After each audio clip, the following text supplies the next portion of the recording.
Pasal travom sata bung som pakuana ziak tu ms rote riang von sai choi zanriai hun bor vela lusei pasal tharual an wang khua aron loi lut ta chu thinglian khomi pui an mani mutu apiang ta chuan makanti in an endu hlea then khat phei chuan lu ka sanga ding mevin an thlir vung vunga an mela ero nel om nalam ai ma in daminin suak hau lawang ti melin an melemo ti mai turin alianate in an nel om lo tlang le ani pu teu engtin nge ni don lal in lamain lun ngal som mai don nge mun dangen thlengri phat don an mi zui pa in an ti chuan upako nga chuan rang takalo chang thua in ka hrelo le kan tlang wal te ngai dan dan ni te se an ti chuan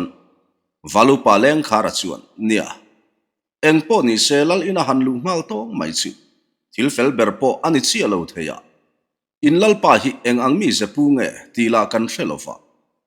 ma se thlen na tur kan hria po ani chuang hleilo an ti chuan chu pa chuan chu ti chu kan ina ron thleng tamai cheu me tha han hlui tur cheu phei chu kan nei hau lowanga ma se om ang kan ei za niang chu alo ti ta ka chuan valu pa leng khara chuan vom sa tale to na chu an mel zuka vom sa tale to na an lo buk zau ta ka chuan valu pa leng khara chu han nui deuh sakin nia kapu chu tiamin thleng thei don te ni chuan kan valom don em an ti chun zom zata chu pa po chu han nui sukin he khai thleng thei tu ke chu ti ani chuan ti hian kan in lam pan ding hmal mai ang umia alo ti le ta ka chuan chu pa in lam pan chuan an kalta a enge mochen veng thlang lam pana an in zui thak nu chuan fal deuh taka in lian vak lo ding lam chu an pan ding nal nala karlova in bul chu thleng phei thua in kot kaya tang hian an mi zui pa chu han au de ulin lian lu manu hei lu sei mi khual kan nei don ani mela so khachum belro ti pa chuan an sakhi zon chulu kapuya chuan an ngat dopa chutia pa berin ati ta ka chuan nula valai ang reng takle mi panau pang thing noi fom rual vel hi in chunga tang chuan an ron chuak ngal thuaya an thil mu chuan a barakhai ve hle ani ti hriat takin ka havin an ding ngoi renga chuta nu ber chuan ba deuh ni hian hei khoilam kal tur ngen nia engtia in changot mai nge moin ni le ti in an pa en ha chung chuan an zota an pa chuan kan khua local turan ni hi thlenna turan hремai si lova kan ina thleng turin karon hruai ani hi ti in an pa chuan alo chang thuaya ti pain nu ber chu in chung lama alut le ta a pu teu engpo ni se in chunga lo valut ula lo va in sil dai tak ro hei kan sa hi kan pa fa hian kan han pu azung zunganga a ko chung hi zanria mea kan la siam manang an thlenin pa in an ti chuan khai chutin ni lo ve kapu kenin kan han buai pui zo kange hei kan upa te pani le kan valu pa ho hian lo valu tak ro taya nang po lo va in sil fai ro ti pain vom sa ta chuan an sakhi hon chu an buai pui ngal sok soka tona buala le ral kaya te poin ni e ti in vom sa ta chu an pui ngal mola eng soina man om to hek lo le in nei tu pa chu han nui sukin ani chuan ho teu pu teu ke ni chu in chung lama lu jok tak teng u in phur te po kha han mat fel lo lo ula an ti ta ka chuan valu pa leng khara le upako nga te pani chuan in nei tu pa chu an zui lut ve ta a chu ti la in nei tu pa fa pa ero lut ve lovin vom sa ta te sevel chu a en du hle maya apa anga du lian tong athiam ve chi alo awang ero chuan angoi renga abikin vom sa ta chevel le khosa zia chu a en du hle ani vom sa tala tiang huna tak hian aphok hi achuak le tlat mai thina chu pa chu meng bial deuh pup chunga han mel vei zuk zukin akiai khumang suk suka chu rol thar po chuan ti ngai na vak shabi khek lo le alo nui khum ve vur ringota an in nel ang reng to boka vomsa ta chu anai sur to hle ni chuta nui deuh suk pa hian vomsa ta chuan tlangwal tu ngei ming tian zo chuan buk deuh ngat pa hian chu pa chuan lian hlum alo ti sapa lian hlum mo ini vomsa ta kan ye hei hi to na ni a ani hi buala ni hi ti in vomsa ta chuan an ming ta chu an hril ve ngal zata Karlova an sapua chu zovin in chung lama an choi lu ta a ko chung enge mozat zanria me a siamin saser an lak zo chuan abang zong chu rapa an rep le thapa leng len ar akhuang al ala an sa ko chung siam po amin ve ta nau pang noi le chang cha chung kwa an ni to lo awangin ril trama chongen rual an om to lo boka zanriai hun tura ro an ngak thapa an ti lai pot satapa berin khaile kan nga ber amin to chuan zanriai lam kan nai to mai do nem ni an ti ta ka chuan nu ber chu achangal soka vomsa ta chu tho tharin khoi nge kapi ke man kan tiang ta chu ka thiam zong takalom tin nu ber chu alo pui ngal soka tlangwal angai love hei kape thuai do na lom tin nu ber chuan han nial sate ma se vomsa ta chuan ati ngai ati reng thova nu ber point ti ngai na tak shabi khek lo le vomsa ta chu felati hle ani khaile hei soyan siam pe to pu teu kan tram tlang to boka bar ngal mol mayang umia an thlen in pa in an ti ta ka chuan zanria chu an kil tlang ta tu man soi chuak lem lo ma se an tram tlang hle to ani ti chu hai rual lovin a hriata sakhi ko chung le bu chang rum chom polin an ka khat chuan an bar honga engemaw changin a chek lum khu hlat chu chem dai hau pa in an hob le puk thina vomsa ta le buala phei chuan mangbo thakai an du le to nge yang le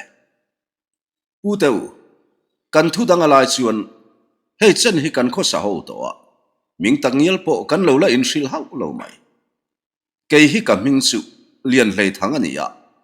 kan nu hi sen mang ye nia voina karam kalpui kan fapa kha lian hlum ania hei anaw zok hi lian za thang ani hi in muang hian kan chung ko chu ti zong hi kan ni maya mikhual hi kan nei khat khopa lu sei mikhual ngat phei hi chu kan la nei ngai hau lova etaka kan nu ne na kan in nei ma thapuya kan om lai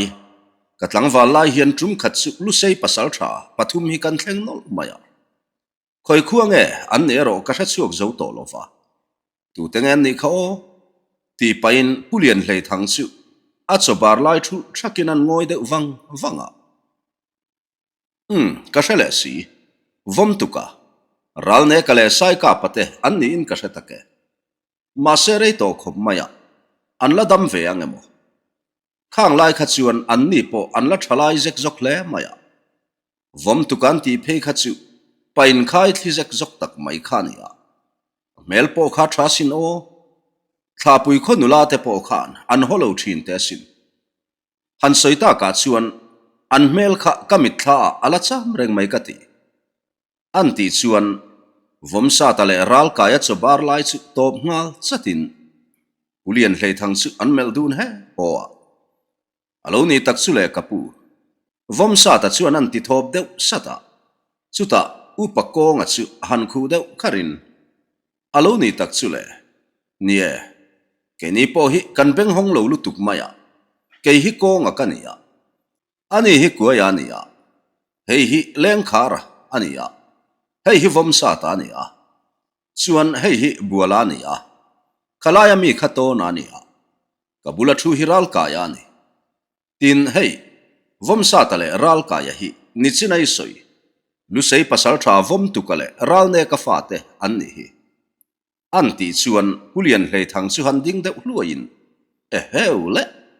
khang hun laia kan mi khual lu sei pasal thafa te khamo in lo ni renga thil thlen dan hi alo va mak ngai vele ti na phul luta khang lu sei pasal tha pathum te kha thla pui le fung ka khua te tan khan an hlutak zeta sin khang hun lai khan sapui laka khotlang kha kan mang ang tak zeta ni khan kha sapui huai sar zet khamin tha sakasin kanu le pa te po khan an ngai na hlom te ni o nuk ul lek le kan ti tham le triak chuan alo ni tak chu le kapu khang lu sei pasal tha pathum te kha kan lung pher in nga na te an ni thina sin tuna chuan kan zinga nom ve to lovani valu paleng kharan an ti deuh chat sar chuan oho ava han poi tak em vai khatal mu le kala in ring thina sin le an nu na toilu dewani chu o ti pa chuan vom sa ta le ral ka ya chu pulian hlei thang chuan an mel dun wanga poya ti mel hle ba ka alunga leng hle ni ti a mela chuan hai rual ani lo zanrian ei kham chuan puardel nan vai bel zuk te siamin an paktual tuala lal in an chuan kai ma eng emo soyan ti ti nek lai chuan tlangwal pakhat hiron tlan lut zokin pulian hlei thang bula chuan an mi khual te chu eng ti tura local nge an ni le eng wanga lu sei pasal tharual an khuwa chu tiaron lut ngot mai nge an ni ba ka an mi hriat thin te an ni reng em ti te chu aron zot ta chat mai chuta chu pa chu han hoi kual deuh zakin nel om fashan lo hian vom sa ta te chu an mel kual den dena pulian hlei thang chu han ngoi deuh wangin ami khual te chu lu sei po ni ma se ralan ni lo thu le an lalan mu du awanga local an ni thu le thlenna turan hrian mai lo awanga an in lama a hruai tak thu te an soi ta ka chuan chu pa chu han bu deuh ngatin ngai that mel tak chuan a chuak le mai boka chu pa chu rual chuan vom sa ta chu han ke deuh sukin vamak don vele an ti deuh supa vai bel beng khat an zuk zo hnu chuan lal in a kal tura in siam sokin lal in lampan chuan an chuak zui ta nga la chutia lu sei pasal tharual eng ti tura local nge an ni pon hriat lo lalin lampana kal ta vok mai chu rum zial wal leng i run sang kai tur ta chuan an endu le a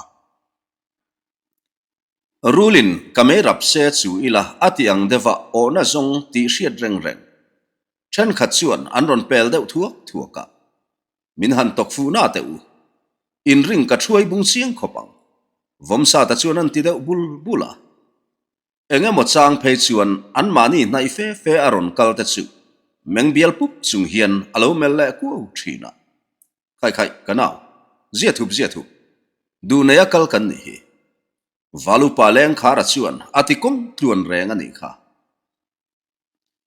karlova lal in chu thleng chovin lal le upa te po an kam nam deuh to nge ni an thoma thale hle to mai lalin kot kaya tangin upa ko nga chuan ring deuh leng long hian lu an dil te a du neya kal ni ma se aruk tak chun lu sei pasal tha te chu an in hum ru ngat mai ani chu ti lain sum mun lalin kong ka pui thlang lama chau mel takamu len lunglal dar khu male anu pui chuan chu o chu an lu sei pui o nge ani ti an hriat chuan har hokin theilova in beng kangin beiseina sang taknen pon lam chu an thlir dun wanga chutiang bokin lal zapaulian le amual kil upa te po lal in alu dil thoma chuan an ti lai to chatin tlangau pa churang takina chuang ngal vuta lal in kot kaya lu sei rual engemoza ngoi renga lo ding khap maya hu chuan anel te chiam lo deuh nge angai poimo lo wang zo rang takin in chung lama alu san le ta daya tlangau pa chuan lal zapaulian chu han bek bor sarin thilom zia an hrila lalpa zapaulian chumeng deuh kokin azuno chu an voi khat upa chuta thip deuh taka hmalam mel run chung hian ron hruai lut ro an tiram deuh muka tlangau pa chu bu ngatin pona atlan chuak le ngal thua ya an mi khual te chu lut tur chuan an ti ban deuh chata vom sa ta te po in ngoi rengin tlang au pa chu an zui ve ngal thua ya lalina lu rondil ten sumhmun an ron dai luwa kong kapuyan lu don thlengin laldar khu matanu pa chuan an omna kil thima tang chuan uluk takin an lo thlir renga ma se tu tenge an ni an hre thei tlat lo ma se an be se na ero sa takani loisi amit mudum lian kula han mel kual den pa chuan nang ni lu sei ho chu heng lai lai ate eng ti tura local nge mo nia koilal khuale tu nge mo inni chi chu le lal za paulian an ati ram deuh muk chuan upakong a chu han khu deuh khar kharin thinglian lal ro pui za paulian hian kan dil na tlom takhi min pom sakin kan thu hla te himin ngai thak sak ram se kan vatie anti bandeu chat chuan mani to ka ke kani inti ve ngat le atlang dung tluan po ama ter phak tur omlo lal za paulian chu han hoi de vulin anui ta vur mai e khai eng thu ngai ron ken chu ni a han soi ta po cheu kan lo ngai thla niang chu ma se in kamin sep sualani vai zongin inom na leilung hi in hriat chian viu karinga anti de lunga pafing le trong mang thiam ti taka upakong a chu han nui de sakin e khai ni tu ke alalpa nangang lal ro pui ma akan ding theile kamin nge ya ka mu thei che hi kalom hle ni anti masale te a lal za paulian lukai de to chu buk mut pa in anui ke hui to maya chuta upakong a chuan thilom zia chu asoi tran ta a lalpa keini hi tuna ibula ommek len lunglal dar khu ma khuale tuite kan nia anti chuan lal le upa te chu an lo e duala ani chuan eng ti tura local ngai ni lal za paulian chuan alo tile luka upakong a chuan athu soilai chu chun zom le in lalpa kan local chan chu hei hian ni hun rei taka ta to ibula om kan lal te nu pa tlan chuan a tur hi kan tuak ngata adai tok tur anga kan ngai ta ka wangin kan local ta wanga khongain kan lal te nu pa kan tlan chua hi min phal sak tamai che lalpa anti chara lal le upa te chu an ngoi ta thap mai lal sum hun thlang lam kil thima om lal dar khu matanu pa chuan lal za paulian mi khual te chu an mani ron tlan chuak tur an khuale tuite nge yan ni ti an hriat chuan loma wangin an trap chuak lo sawa om huna an nu pa in ko in loma wang chuan an bianga mituya luang zoya tu te nge mon niang le a o a kha chuan upathang kula chu ani lo nge maya laldar khu ma chuan an ti thop deuh sata ani mo chuti ani chuan in lu seilal nu pa te chu tlan chu in du ti na nia atir kha chuan ka kuta an om lova wang tlang lal rone ka bula om khan nia ma se kan rone ka pui ro khan heng nau pang pani te hi ka du zo ke an ni hi nei la kein heng nau pang te hi ka nei zo kang ati tlata wangin khang nau pang pani te kha ka pe tangot mai khan nia ma se sal kan in thleng to miawa ti hian kata an ni to maya eng em ti lo tura ngai la eng po ni se lu seilal triura la ron kai me kha an nia an mana tlom theilo wang ti chu han repot mai ula an pani hian sial som le thi le dar thanem tak ba ka silai fungli chu an man sim maya katiang za chu in nei thei do nam ni in nei theilo chuan soi buai ngai lovin ti khan in holeri photanga in tuak thaleri mai aniang chu lal za paulian chuan an ti deuh muka lalpa triural hial ron kai kan ni awangin kan ta na sial han koi du kha abuai thak em maya chu wangin mei pek silai fung som le kalzang dar tuak thum le thi kolzal palikhat moi to kan ron kenga kan thil ron ken zong hian kan lal tanu pa chu atlan zo ange mo chu upakongan anti dam le thlap chuan lal za paulian chu meng deuh kokin amual kil upa te chu an mel kual fe zuka eng poni se in thil ron ken chu han la phot mai ula kan la ngai tuang chu an ti nem tak duaya chuan upakong chuan valu pa leng khara le vom sa ta chu an mit mei zawa chuta vom sa ta le valu pa leng khara chuan an thil ken te chu chuata chuan an handa khom ruya chile dar thanem takle mei pek silai fungsom zet han om khom tarui mai chu lal zapaulian me po ameng buina mai renga khaile ka upa te u hetiang ani chuan engtin nge kan tiang le kan lu seilal tenu patan nan chuan athatok khat viu tholovem ni sial som aya mei pek silai fungsom hi kan pom sak mai donem ni nui huwa palal zapaulianin anti chuan upa te chuan a thamai lom ni an lo ti ve clear ani chuan tlang au pa khalaya kan lu seilal tenu pa kha han hruai chuak to lal zapaulianan ati le ta ka chuan tlang au chu tho tharin sum hun thlang lam kil thima om laldar khu matanu pa hruai tur chuan a chuak vuta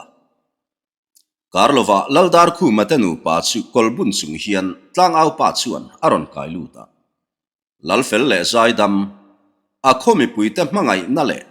lainan na en kol thin tu an lal tenu pa thasik voitam an mu to lo salan ni to mia wa wanga an thuam le taksapor fap mai an han mu me chuan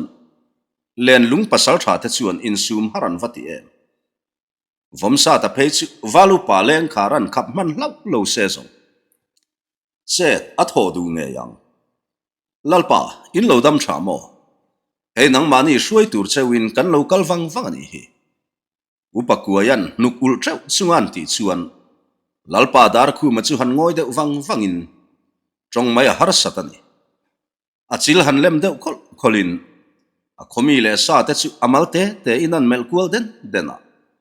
valu pa leng khara chu chi zata enin valu pa leng khara khai niang mo huna lo kal ve ta de unge ka hian na hi athalo ta zo kem ni don laldar khu man anti sap chuan mi se hel tak sale ral ma azam ngai lo valu pa leng khara me po ain sum zo tangang lo o lalpa leng khara ngai kha kan e ti pain laldar khu ma chu aku ngal thopa abianga chuan dan rual lovin mit tu luang ngal zoya mei che om nem ti taka lalnu phei chu ain su dring hle ani chu tiang bokin lal zapaulian nu puile afanu nula pathum te poin chulu seilal nu pakhongai tha takte chu an lo lainat ve hle ti hriat takin kil khata an lo in shuve fapa chuta laldar khu ma chuan upakong ale upakuaya chu en wangin len lung khopa chuan kalo chuan thin em te pani kong ale kuaya te kha in ni em dam taka kan han in mule thei mai hi kavalom em antile sapa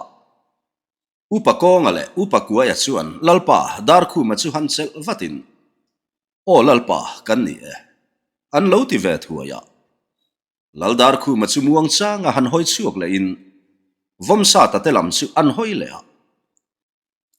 ani valupa lengkhar anni hi tu tenge anni vele anti le chu valupa lengkhar a chuan lo chang vatin lalpa anni hi kan len lung pasal tha ten ni I pasal tha vom tuka sai thatale ralne kate ai o tu te anni hi pasal tha vom tuka fapa vom sa ta ni a hei hi pasal tha ralne ka fapa ral ka ya ni hi tia an ming an soizar zar chuan laldar khu ma chu angoi ta wang mai bianga chuan mit tui lo luang nge in o pasal tha vom tukate ralne kate sai thata te kha an wangai om tak e kan hun ton khana zir ngang silo fale anti chuak sapa vom sa ta chuan a kol zal chu han zen rakin lalpa dar khu matenu pa chu an nai de sala lalnu hei hi lalfanu in kanu le pa te I mutika an la damani ngai chuan ilo pedon nia ti in min kan tira ti sak pa chuan a thil ken chu lalnu an pe a lalnu sang na ipoin harang takalo ban thuain chemi ila damani mo kanaute kawa han ngai tak che ti pa abiang amit tui far zoi chung chuan athil ken chu ahum vonga ni e lalnu tuna chuan kan khuang nge ya him takin om to e vom sa ta chuan an ti sapa khaile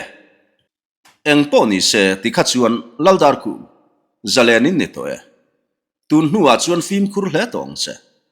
triau ral em kai ngai to lo tura om itum to ning chu kha tlangau pa an kolbun kha han li sak to lal za paulian an ti le tak lunga chuan tlangau pa churang takatho tharin laldar khu matanu pa kolbun chu an li thak sak hnal thuaya tikha chuan in du lam in hoi theita ka salin ni to lova nang ni nen in zom na kan nei to love lal za paulian an ti sup chuan valupa leng khara chu in rol vatin ani chuan lalpa kan ti tumber kan zo to boka sol muang lovin kan kal ngal wang mayange ichunga hian kan lom tak zetani antia in ngai dan le ani chuan sol muang lovin tuna in kal wang thaya amai ro chu kong laka eng po to kula min mo theilovang lal za paulian chuan antile luka suero lalpa kan monitoro se kan kal ngal mayange upa kongan alo ti ve ta ka chuan lal in chu an chu san ta ngala an thlen in pulian hlei thang te in lama po lut koi to lovin len lungpan chuan an kal ngal para kot chuan thlen don chuan laldar khu ma chu han ding tatin lal za paulian lo ngai takro eng tika emo chuan laldar khu ma hi karon let le nge ya lal za huat nang po lo in ring ro le nang le isangoi zon puite zong chu abo bang om hau lovin karot ram thak don sewani anti sapa nielalpa chu kan ti ngai turani tunari chuan kan kalvat vatanga yani valupa leng kharan alo ti ta ka chuan man mo takin kalan siam le tapar para solovan kaltak ngata chuan khuan masa bor vela meu chuan an thleng thui to hlea tuna chuan thinglian ramwal chin an chhir liam der to ni an laltenu pa chu valupa leng khara chuan han mel le zavin an chaw ang reng hle to ani ti amuthiam ngal thuaya khu deuh khar pa hian eng poni selal pa hei helai hi cholna na rem riu maya reilo te vai bel zuk siam pain mong kan hung zok mai donam nia atia to na chulo in rol vatin nielal pa kan kal ngat to boke reilo te vai bel zuk te siam pain mong han hung lok tak teng umia alo ti ve khova upako nga po achaw ve hle to ni turani thok lak deuh hal pa chil han pik puatin nie reilo te mong han hun hlek po chu apoi chuang hau lo mai tuna chuan du ber mu kan ni to boka muang marin le alo ti ve sup ta ka chuan chulai hmuna chuan vai bel zuk te siam pa in mong an hung taria eng poni se eng tin nge kan om zel don le tuna kan om na ram la hi kan riat sian le i po ni silo angai na tak po ka setalo ve keizong kan ni mai don em nia vai bel beng that mol pa bualan anti sup chuan vom sa ta chu han room deuh hmutin ruam man na thar kan siam chu ngai don ani tiang ringot chuan thila fel don tlatlo hei kara zan khat kan thang le meu chuan triau lui kan thleng thale mai don ani mela nakin hian kan mel ho khan min lo lam bun mai lawang ti po riat vanisu anti chuar chuan nia lalle upa te hian eng ngai dan nge an nei ve don ni to na chuan alo ti ve supa kan soitlan deuh chu ngai don ani nang tong mang thiama lalle upa te chu han bek bor takro vom satan anti sup chuan to na chu han kiai deuh sukin mai che hian chu tiang te mai nang poni soi ve thei rengalo anti deuh luka ka thu chu oi mai ro to nek vom satan anti le sup chuan nui vur chungin to na chuan lalle upa te thut na lam chu anai phei shuta laldar khu male upa ko nga te ho eng emo soya an lo ti mel lai chuan in thla run mel deuh taka to na chu han khu deuh kharin paleng khar enge kan chin hi ni zel don kan kal na lama bok kha chuan kal le chi ani ngot don em ni kan suang pui ho khan eng tin tin emo hian min lo ti mai lo wang mo eng po thleng se ke ni hi chu eng tin tin emo kan fi hlim thei mai anga ma se kan lal le upa te hi an in sa seng zo ve angem ti hi ngai tu tham takani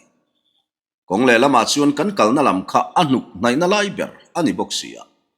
angai na takawang le ni tonan antisa sa valu paleng khara chu han ngoi de wang wangin he thil hi kalo ngai tu to reng ani tun malama heng lai ram hi kan la dai dar ngai hau silova ani na taka chun tu na kan om na ram po hi khoiram wal chin nge ani ti po ka she hau leine eng po ni se heng lai ram the chiang de ber tur chu kan na wakha ani karing de bera ani khan bek bor chinila athat covering e valu pa leng khara chuan anti de chat chara nie pasal tha huai sen le ram wachal tak po ni ma se tuna an om na triau ral ram ngat hi chu tun ma atanga an la tlo polo le an la dai dar ngai lo ram kha ani miwa wangin ram chin an bel kat lovani pasal tha huai sen le ro rum tak po ni ma se anom na ram chin le mun ma an riat chian miu si lo chuan han dem ngot thei an ni bik si lova he nga wang tak hian ani tu riat pui si lova pasal tha te jin kong ha thak zia le hau tak si zia hi anom na ram chu eng ang po in chiang lo ma se an mela beidon na le mang an na alang thiang lova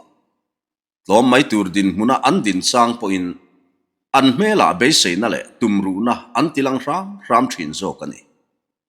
lungai na le beidon na mel an lan suatirani ngat zongin an mania in ngat tam tak te lungai tur zia le beidon tur zia chu na satakani donani han hui deuh pap chunga avai bel pak deuh hlatin kan sang savom son engai dan nge nei reng re tite kanau ti pain valupa leng khara chu vom sa ta te lama chuan a phei vuta kanau engtin nge kan tiang kan ma bak zel tur hi kan kal na ngaya khachun let le na chi ani don hau lovania tia valupa leng kharan vom sa ta an bek bor sar chuan vom sa ta chu han room deuh ngutin nie ke po chu kalo ngai tu to reng ani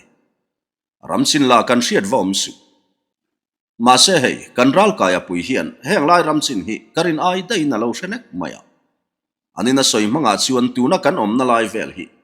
suang puya tanga chim chak lam hret leng tlang ep suang puya tanga tlang dung in kho khamzui lang po vau thin kha ani atitlat maya heng lai na ya hian fung ka le don zo khua an om karing ati nge nge a soi dik po karing ke ni la in heng lai ram hi koi khat po kan hre hau si lova anti supa heu kan nawa chuan karin ai ta kathila lo hriat ve phian chuni ani khong ema hi valu paleng kharan ati he ho chuan rang taka buala chuan lo chang vatin kan in thiar lo ka ngeti in thanglama khuana chukta khale alo ti fara chuti ani chuan vom sa tona arang lama kan chin tur chu kan chian angai don ani kan nawa chu han ring phot mai la hei tuna chuan karlova khua po avar to mai don ani a khoena khua po han chuan te rengila a tha ange valu paleng kharan ati lai mek chuan ral kaya in thiar po alo thleng chove chia valu paleng khara chuan thil om zia te an zot non le a ral kaya po ina hriat chin chu thatakin alo chang ve thuaya ani chuan nau teu kan lal le upa te hril hriat kher po angai lem lova kan nawa hian himdam taka triau ral min kai pui thei tho karinge amati na lam lama chuan kan kal mai aniang chu valupa leng kharana ti le sup chuan vomsa ta te chu an lo bu ve ngata chutiang bokin laldar khumale upa konga te po emo soin an lo ti ve siama hun rei tak in muto lo khan ni boka an in ngai le ani ka fapa te pani kha engtin tak om ve angmo an chin la there takin are mak mai boksi lalnu sang na in anti chuai rai chuan upakong at suhan ku deu khar kharin lalnu lungai reng reng su nang nin dam takin kan len lungtlang han kai le phot mai ula sumizo muang marin lalfa pa te chuti dan kong kan dap len yen su anni pani tan suana tu ro sum chu kan la nei nge yang nang ni pani hi in him phot anga yani anti char chara laldar khu ma chu han ngoi de wang wangin ngai tu amuk takane yani ti hriat takhian mei al chu a en wang wanga nie eng po ni se adam han hau phot mai la taya te u nau chu kan la tlan suak thei ngai tura ngai la kong le lama chuan hun enge mo chen triau ra la ka om san nuwa cheu ol sam takalal thu thleng han lua le ngot mai po chu thil dik ber po ani donem ni le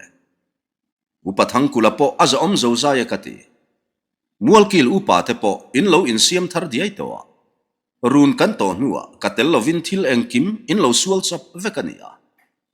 tuna taka kein karon thangot mai chu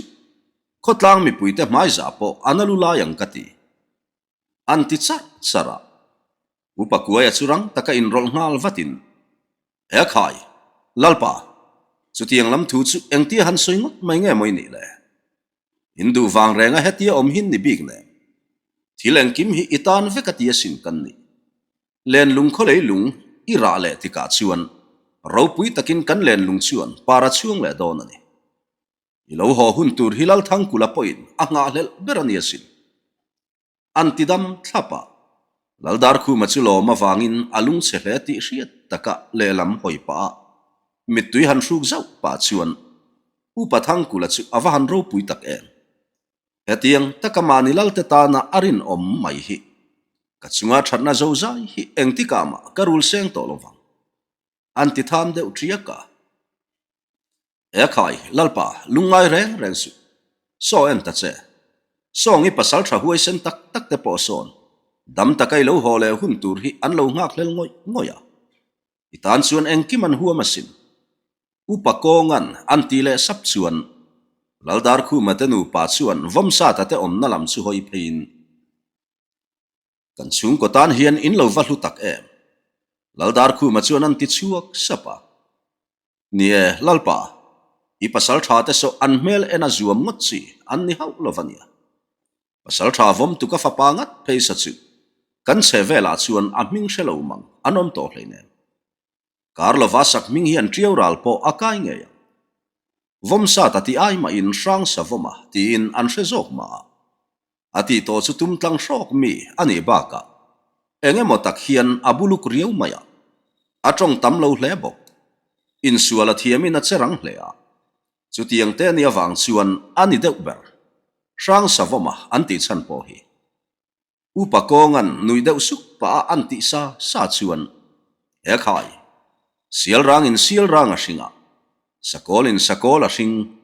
sun hluku nga theidanga rangai lo an lo ti khamo apa vom tu kami zia aron phok chiang hle ni chu soile soinu kapasal tha vom tu kate ho kha kangaya zual hle mai laldar khu ma chuan an ti chuai raya he khai lalpa lungzur hausu an ni khan thalo tina lam ni lovin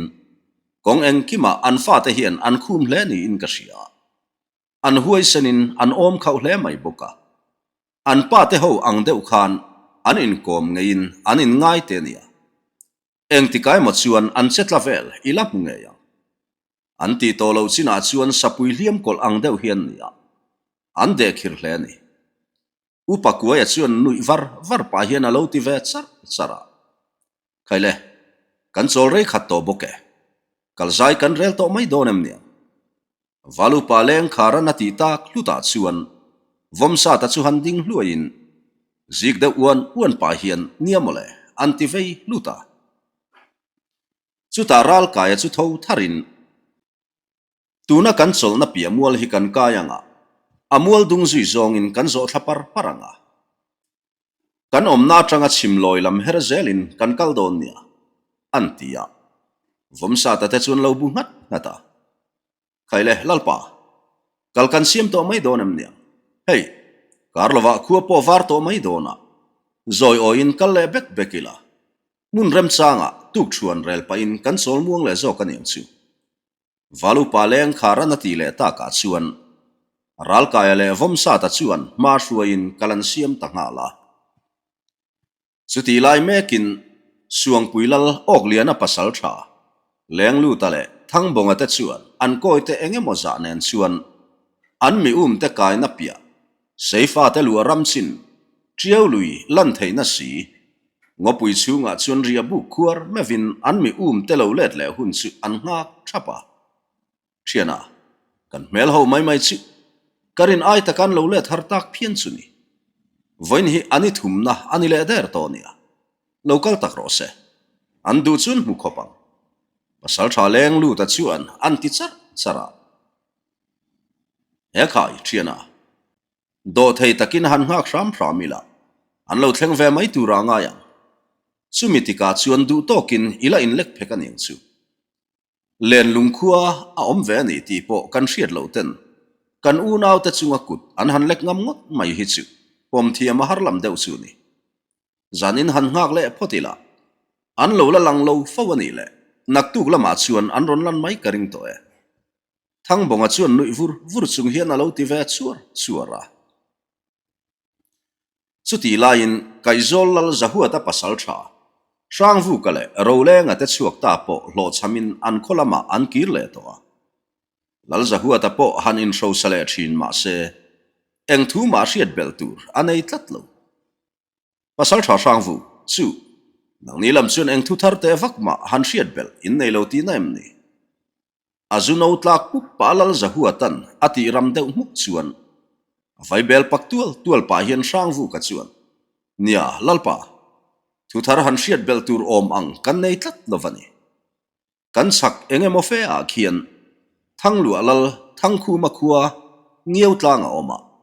tlema chak le dewa lal kholiana khuwa troi zo a om le boka tlema mar lam hreta hian khoni rausan khuwa kan mu boka ngieu tlang khuwa le troi zo khuwa te phei chuan engma an lo hre hau lo maya an hriat chun chu an kho mar lam hreta khoram chu tha do lal hen kho khup khuwa ani thu le an chia khuwa sekon lal thang lu ran tu khuwa te nge ti po hriat lo te nen tang hovin an be thut maya ar thor khuwa te chu an chimi thaka an u naw tha do ho ten phuba an ron lak le an hlawa wangin sekon khuwa te poin an khuwa an rausan vek bok ani ome chu khorau san ta kan mu te pani chanchin su ani maya aba khan hriat bel tur awang hle ni an ti chara lal zahua ta chu han hui deuh papin alo ni tak chu ani pasal tha ro le nang ni lam enge hriat bel te nei mielem atilea ro le nga chu han khu deuh kharin lalpa mule hriat chu kan nei nge maya tun ma len lungram wal chin chung tumpang ka ngo an ti nge ni chuti lai tak chuan upa ho chu ti in an lo bungat ngata khamingo lu don tlang zo la khan kan u naw ngieu tlang pasal tha zanhu na le akoi te pali vel zat ruang rim chetan to kan huwa mual hlum ho ti ani kan han ring dewa ma sen ni chuan an hriat lo tak zat thu le an ni le ke ni te chu in chem har thei kan ni lo thuin an tang na samaya an ni po karing chi alo reng poka an sevela lu seilal dang khuwa a om lo te kan han zo le ngiel poin kan chak mar loi lam e pa son lal hau chinga khuwa bung pui a oma mual hluma tang hi chuan patling chak thapa ngai tan po ni som deuh tho kalaniang an ni nen chuan in kalpo phak kan ni lo chumi ti lo kan sevela khuwa a om kan hrelovani an ti tlat mai boxia kan han ti deuh poin transaruin an tang mai boxia chumi ti lo thu thar engma hriat kan nei lo etaka kan u naw ngieu tlang te ruang chu thatakin kan ron phum thlape an ti deuh chuara lal zahua tale amual kil upa te chu an ngoi ta wang mai ngoi te u pasal tha sang vu ka thu soi khan ke zong ka bengalu riu mai a enge motakin min hel riu mai kati kan tha do lal hen kho khup be tura sekon lal thang luran athurual pui khuwa te chu koi khuang an ni ta kang tin pasal tharo lenga soyang khan len lung kho hlui ram walchin tumpang ka ngo chunga kan unaw ngiau tlang pasal tha zahnu na le akoi te chutia kutlo thlang ngot tu te chu tu te nge an niang tu na se kon lal thang lu ra thurual pui kho pasal tha te hi an ni thei mai lo mo upa pakhatinan ti sup chuan lal zahua tale mualkil upadang te chu an har ta zok mai le chu chu ka hriat du ber chuani lal zahua ta chuan an tibung deuh muta ngiau tlang pasal tha zahnu na le akoi te chunga hriam lek tu te kha chu anni ngiau tlang ho soi manga kha chuan sang savoma le athian te an ti ni lom ni upa pakhat chuan a lo ti ve khawa chuta lal zahua ta chu han room deuh mutin chutiang lam thu ka soyam ni nang phiang sen po chu he kan buena hian iril ru I pelo hle tak maya kan thu soyom zia iman hlol nange ilu chu kalang han lo mai donam ni zo sang savoma chu ka sheme umai sekon lal thang lura thurual pui kho pasal thate an ni le ni lo thu ani chu kan bueni ti pain chu pa chu amit mudum lian kul mai chuan amel tur khui to maya akam nam deuh to bok ne anel omlo tak zet to ni khoi khuale tuipo ni ro se kan hriat chuati ka chuan an in le lo chu soilo an ran te nen lam kan rod ram vek turani lal zahua ta chuan an tibul deuh muta zan ro rel na hlip tha in kola tur ni pui aron her chuak le ta chumi tuk jing ni chuak chu len lung pasal tha te le laldar khu matanu patan chuan amoi dang lam hle mai an om na ram khok roi khopin an thlang kora chuan hau huk chung kwa an hual reu chua chumi tuk jing ni chuakin tlang le mual le ruam rai lai achun en phu kara chuan khoi a emo sakhi an huk pama chuti lain midang tho ve ma in ma taka vomsa ta chuan e alo rel pe diam to an om na chu shum zial wal rual ral ra tak te chet lat na mun ani miawa wangin tong ponga silai me puangot na chi ani silova chu wangin tuk chuan me apo kalpa an lak suizik le an kaldona an ken sarep tle ma zong an la nei chu mau theya asan ve ina siama midang an ron tho ve me chuan engki malo pe at to tuk chuan e khama an tumram panakal chu an mabak anile at to mayani eheu pasal thang nge tluklori minam thin te keni ton mangrama hriat lo leng ite ne na du thu kan sam lain nangzong ti tur tul angilo ti zo vek mai ni takhile asam zial that nu pa to nan an ti chuan buala chuan niamole ti in alo tui ni ve zata a u te ho in fiam thoma chuan ral kaya chungoi renga an mei chem na bulatol satin alo nui ve suka apasal tharual te hlim takle in ngai na ti hriat taka an in fiam bor thom su laldar khu ma chuan ngai thlang nu mati in thlamuan thlak avati te reng em athoman hria anga nakin nuam loan ti palang ti a hlauluata che chang lovin amut ngai chuan amutarenga ma se thin lungero avahlim si em enge mochen nuwa chuan laldar khu male upako nga te po ron tho chuak ve to in vomsa ta te chu upako nga chuan vaibel beng mol pa hian an ron fiam ngal luta naw te e kan pe to chun tuk thuan chu bar ngal molila kalam kan malo zongin thui kan kalman lo dange valu paleng kharan alo ti veta ka chuan vomsa ta buala le ral kaya te chu chengal thuin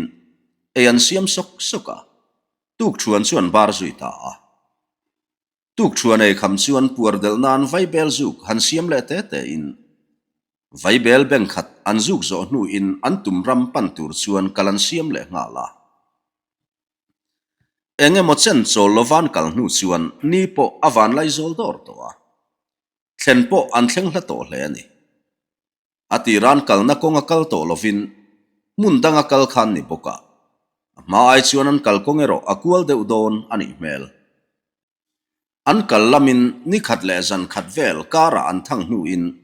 an tumram an thleng khania tuna chuan ni hni deuh thaw an thang hnuah triau lui an kan man ram mai thei ti chau anita solpo chol muang lova an kaltak ngat ngata chuan selding tu om talo na cheng chu turni puipo a herle boy to a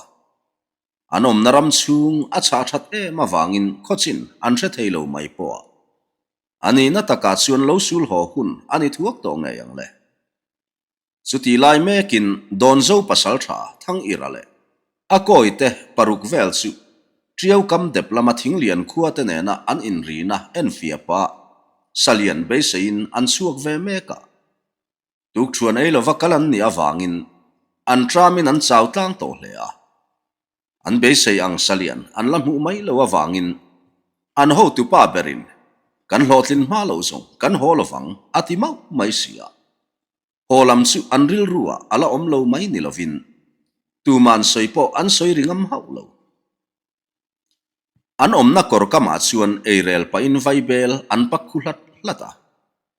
nau teu kan be sei ang ngotin thila thleng ta si lova tum lo dan deva kan om ngai don ani mel tariu maya hey thing lian ho te ne na kan in ri na lai po kan la thleng nai sai lo mai sia eng po ni se helaya hian han in no puar te te ila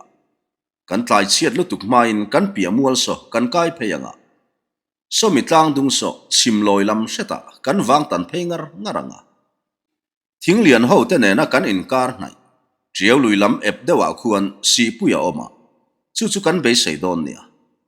voina kan thleng man talo ani le naktuk lama kan be zuyanga a thang thang iran anti chuan akoi te chuan an lo buk chil ve ngat ngata ku thang ir eirel kan pe to tho boka kan ei ngal vat mai don em niang nakin kan tlai lu tuk dang e tia akoi te zinga pakhatin an hril tak su suwa chuan thang ira chu han room de mutin ani chuan ei chu han siam tak ro anti tak supa chuan akoi te chuan ei chu an siam ngal zunga an koruak chuan no ta a an tram tlang to boka tuma in belovin an barmol mol mai puardel nan ti in vai bel zuk te an han siam le te te a vai bel beng khat an zuk zo nu kalan siam le don lai tak chuan an kaltum na lam an piamuala chun mishing han khu deuh khar thom an hreta tlat mai pasal thana ran mai ni lo shum zial pasal tha thang ira beng thazat chuan khu thom chu a hra chiang ngang mai a vai bel zuk lai chu top ngal chatin a thom hriat na lama chuan beng atun ngal ra mai le karlova tong thom a hrele ngal zat boka kan mi le san ni tlat lo lu sei lu bok rualan ni ti ka chiang te kele eng ti tura heng lai ram thleng ron kai nge an ni lu hian kan wang khuwa thleng ngai turani nau teu rang taka kan tlan khal vatangai ti ru le tuna kan om na mual kora tang hian kan tlan khal don nia ti pa chuan thang ira chu akal ngal vuta akoi te po in rang takin an zui ve ngal zata chun zom zel tu